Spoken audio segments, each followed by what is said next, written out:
Welcome to another edition of Entrepreneurs in Fuego. We're documenting your journey one digital footprint at a time. With me, I have the pleasure. I know we've met before. We have met before. And this is the test. Cindy Gordan, Culture Shock Coaching, and I just don't remember exactly where we met, man. Oh my gosh, okay. How's my event? No, actually. I give up. Splash Media. Splash Media Yes. with Jackie. With Jackie. She had a little intimate That's get right. together. That's right. We were there. Well, in that intimate get together, it was great. Great lunch. And that's where I got to learn about this fantastic place that you have. Oh, thank you so much. So I'm thrilled to see all the beauty that you have in it. Thank you so much. It was about time for you to come down Yes, and check I know, us I know. out. I know. This is what the buzz is all about, and It's awesome. here you are. Tell us a little bit more about what you do. So I host and facilitate peer support groups. Mm-hmm. I bring small business owners together to help each other to build their businesses. Cool. You know, we only know what we know, and we don't know what we don't know. So why not turn to each other in a very supportive, safe, non-judgmental environment, non-competitive, of course. How different is this from just your regular networking events or networking groups or stuff like that? It's not networking at all. Okay. It's a little closer to a mastermind group. All So right. a mastermind group, you would get people coming together. This is my situation. What do you think? Give me ideas. The difference is with a mastermind group, you're not creating an action plan. You're just getting advice, Right. and you're not being held accountable. And small business owners need to be held accountable, because if there's not an outside person doing it, they might not hold themselves accountable. And it's that accountability that moves them forward and gets them to do the things that they're challenged to do. And so, how do business owners find you? How do you put together all these groups?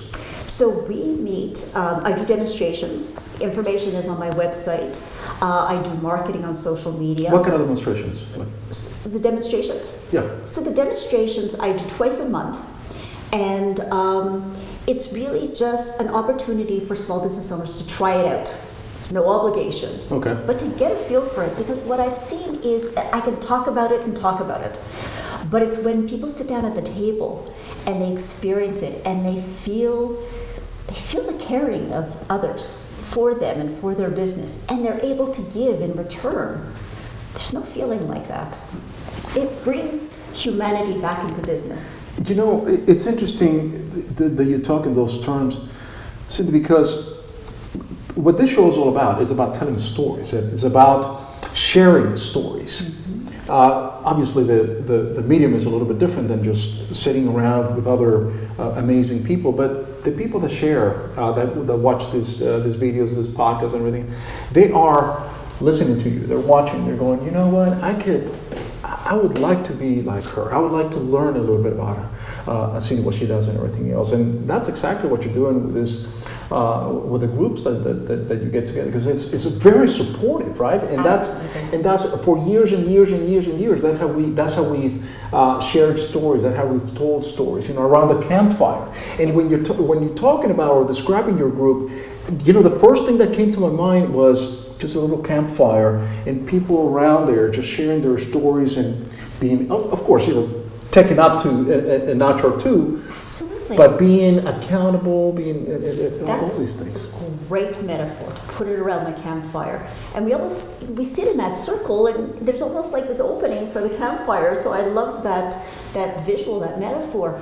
But so I'm Canadian, okay, and I came here over 3 years ago. And I always had this sort of sense. You don't have an accent for being a Canadian, eh? Well, you don't have an accent for a U.S. person. Oh, believe me, I do. Okay. I when my stress level goes up, I'm like, blah, blah, blah, and then I'll just rattle off all this. I make up words and stuff. It's okay, so do I. Anyway, so go ahead. So I always saw the foundation of the U.S. economy was built on small business supporting each other. Right. It's like, there's a new business down the street. Let's all go and shop there and help them, and you hear about each other. And then somewhere along the lines, we started to believe that we had to be strong, do it on our own, and only the best survive. And it became so competitive But that's not who Americans are as human beings. So something broke, and small businesses aren't growing the way they should be.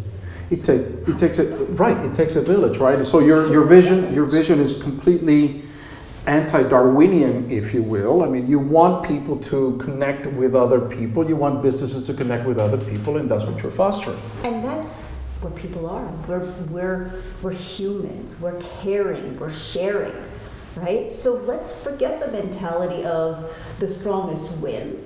Let's get back to what is natural to us. And that natural is, how can I help you?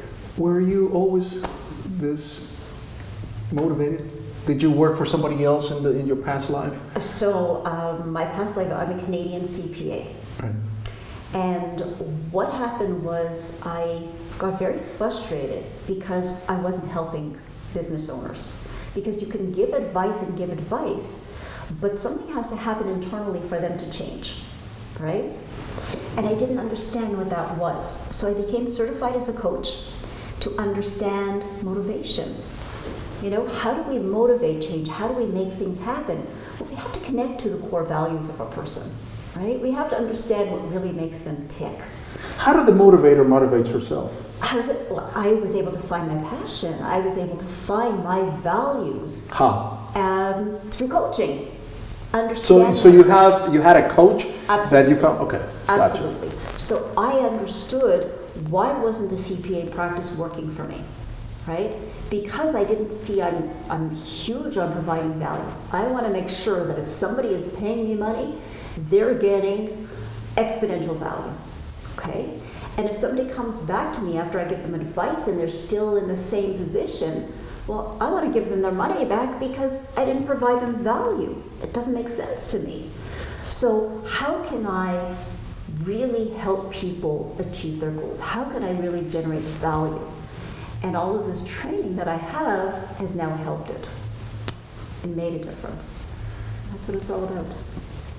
Do you, when you talk to all these business owners and so forth, do you also find yourself coaching them in how to deal with stressful situations, how to overcome obstacles and all that stuff? Or is it a different approach that you take? Well, it's really innate to the whole system, right? Because when you start achieving your goals, when you start taking actions that are authentic to you, stress alleviates.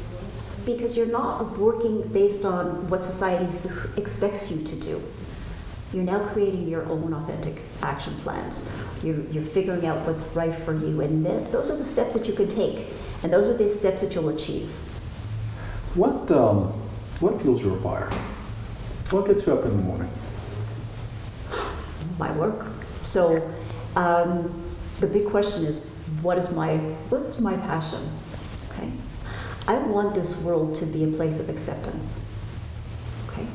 And when we accept each other, the easiest way for us to accept each other is if we feel good about ourselves. Because if we don't feel good about ourselves, we have to put each other down to bring ourselves up. Okay? So where does that fulfillment come from? I think the easiest place is from our work. Whether we're an employee or an employer, if we have some passion for what we do, if we see how we ultimately influence people and affect them and help them and make a difference in their life, how could you not be fulfilled from that? And you are helping these businesses, you're helping people find their passion. I help them see the passion in their business, reconnect, because when we start our business as small business owners, there's something that drives us and motivates us in that business. And we get lost with it. Have you found out an instance where you just get very frustrated with an individual or a company that just, as much as you're trying and trying and trying, they may have put this huge wall in front of them that they're not getting it? I can only help someone that wants to be helped. I can only help change someone who's ready for change. Is that frustrating? It's their journey. I'm on my journey. I like that answer. Right? So at the right time, they will be ready, and I hopefully will be there for them. But it's an individual journey, right? It belongs to each individual. Absolutely. And there's so much that you can do. I can only, Leading the horse to water, right? Absolutely. Absolutely. I remember where we met. I'm just kidding. Jackie who? Jackie sounds very familiar. It's Jackie. She's a member of our advisory board, for Christ's sake, for the Top Foundation. Can't forget Jackie. I'm going to give you a beautiful little shirt that has some entrepreneurship values. Awesome. And we call them Peaceful Soul. And this goes in conjunction with our entrepreneurs in Fuego. People that come through here have these phenomenal values. Nice. Virtues. Simplicity, discipline, humility, kindness, and honesty. Beautiful. I love that. I'm lacking humility. I'm going to give this to you. I will take it. You will cherish it forever. I will. I'm going to go home and wear it. And it even looks like it's going to fit because everything is always so big on me. Believe me, we have your size outside. Awesome. No, this is perfect. Thank you for coming. I really appreciate it. Thank you so much. You're so awesome. I appreciate it. Thank you for taking the time to come all the way in. It's great. You're awesome. And we're out.